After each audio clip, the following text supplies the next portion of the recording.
السلام علیکم دوستوں، میں آپ سب کو اجاز نیوز میں خوش آمدید کہتا ہوں۔ آج کی ہماری ویڈیو فرانسیسی صدر کے بارے میں ہے۔ یہ وہی شخص ہے جس کو پوری اسلامی دنیا میں نفرت کی نگاہ سے دیکھا جاتا ہے، اور آج اسی کے ملک میں بڑے مجمع میں ایک شخص نے اسے تھپڑ مار دیا۔ آپ کے ساتھ ہم وہ ویڈیو بھی شیئر کریں گے جس میں فرانسیسی صدر کو تھپڑ مارا جا رہا ہے۔ لیکن اس سے پہلے میں آپ سے کہنا چاہوں گا کہ اگر ابھی تک آپ نے ہمارا چینل سبسکرائب نہیں کیا تو کر لیں تاکہ ہماری ویڈیو آپ تک پہنچتی رہے۔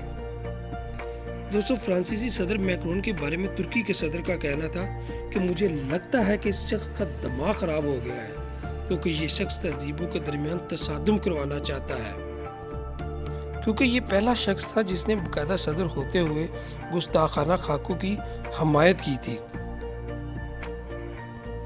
آپ کے ساتھ وہ ویڈیو بھی شیئر کرتے ہیں جس میں دیکھا جا سکتا ہے کہ فرانسیسی صدر کو کس طرح ایک شخص باقاعدہ تھپڑ مار رہا ہے۔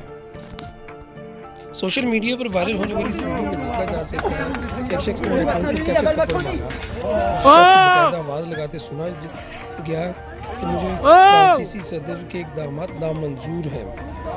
یہ وہ نفرت ہے جو فرانس میں بھی میکرون کے خلاف پائی جاتی ہے۔ یہ صرف اسلامی ملکوں میں نہیں بلکہ ان کے اپنے ممالک میں بھی موجود ہے۔ اس شخص کی شناخت تو نہیں ہو سکی، لیکن یہ واضح ہو گیا کہ میکرون کے خلاف نفرت صرف اسلامی ممالک میں نہیں پائی جاتی بلکہ فرانسیسی لوگ بھی میکرون سے نفرت کرتے ہیں۔ یہ اس کا واضح ثبوت ہے۔